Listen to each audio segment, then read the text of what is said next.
The Sweetest Condition with Depths of Hell from We Defy Oblivion, their newest album, which came out November 4th. And they were on the show a few weeks ago as well. And what a great tune that is. And you know what? For me, they are obviously electronic industrial. And this song had a lot of mix of like old Nine Inch Nails. And I'm talking from like Pretty Hate Machine, like old Manson. And just a good like steady flow. And like always, Leslie's vocals are just killing it. And Jason, man, you're between your guitars and your mixing, way to go, buddy! What a great tune! I mean, this whole album is amazing. So if you haven't heard it yet, please go and pick it up. You can get the digital copy or the actual physical copy of We Defy Oblivion, and it's well worth it. Dave? Yeah, good tune. Chaz, great vocals as always. And you're right. I mean, it seems to be a 80s vibe to a lot of like rock music at the minute. Like it's molding well. I mean, I remember the Depeche Mode. I know I'm not saying that sounded like Depeche Mode, but in the 90s they made a turn to like more. They turned the electro sound they had into more industrial with rock, and that's when I started becoming more of a fan of theirs, and that's kind of the vibe I'm getting from a lot of bands these days. But that was a class tune, and hey, any song that's got a line in that says coming hard with wet dreams and all that, yeah, that's my vote every time, you know. Sold. I'm very shallow. Yeah. Right on. So next up we have a band we've been playing quite a bit, and they sent me I'm not sure, you might be close for the show, but they sent me what's it called, Simon Garfunkel cover. All right. Which was really cool. But this is from their full-length album. This is the Silver Beats. It's called We All Need Hope, and I think a lot of times we do. Dig this. Sound right.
Silver Beats with "We All Need Hope," and indeed we do sometimes.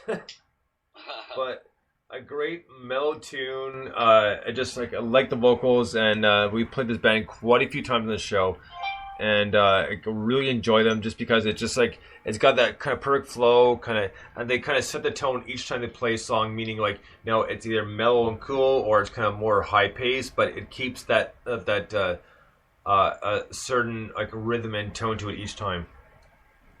Yeah. I mean, it's always good. I mean, me writing songs, it's always misery. You know what I mean? It's always like the bleakness. But that was kind of very positive feel to it. It reminded us of Imagine a little bit as well. I don't know where that came from because it doesn't sound anything like it whatsoever. But that's what song sprung to mind was Imagine. John Lennon.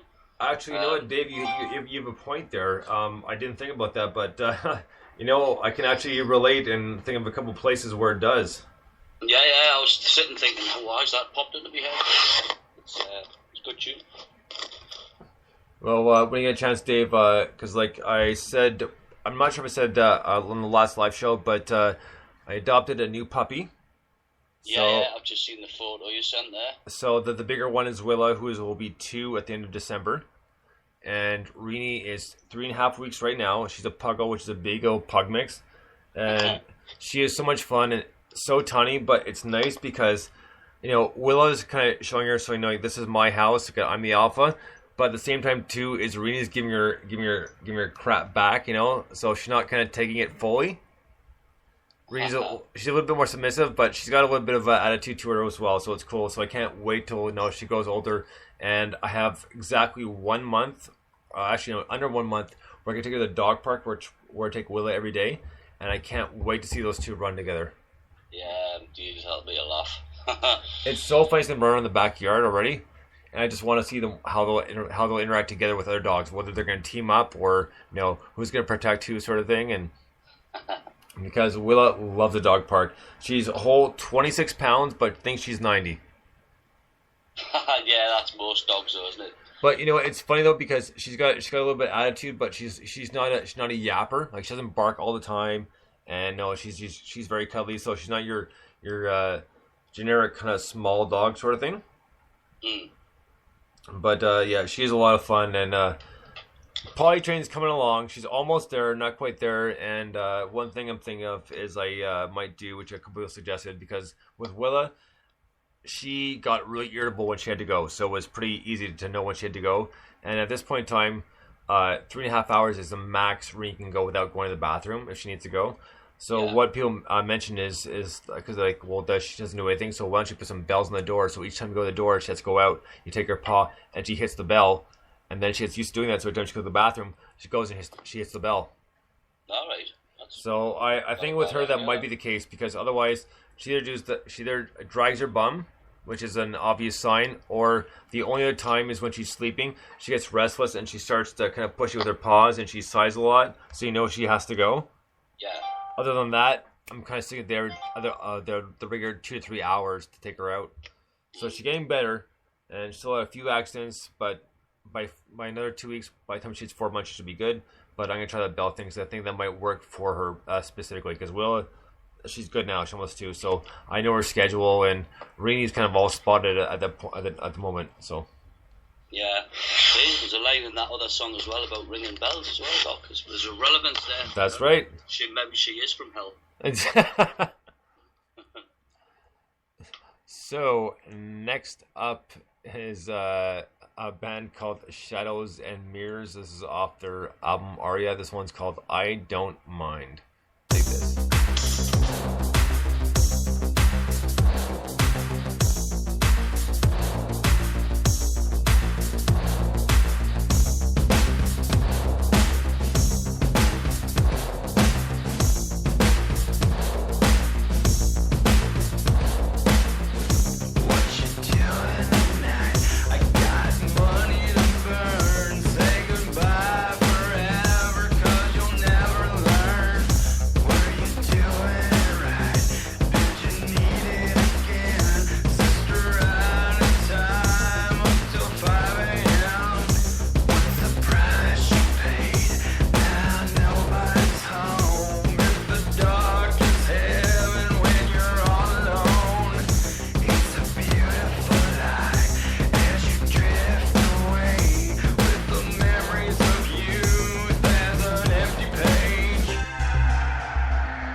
Shadows and Mirrors with I Don't Mind off his album Aria, and he's listening right now.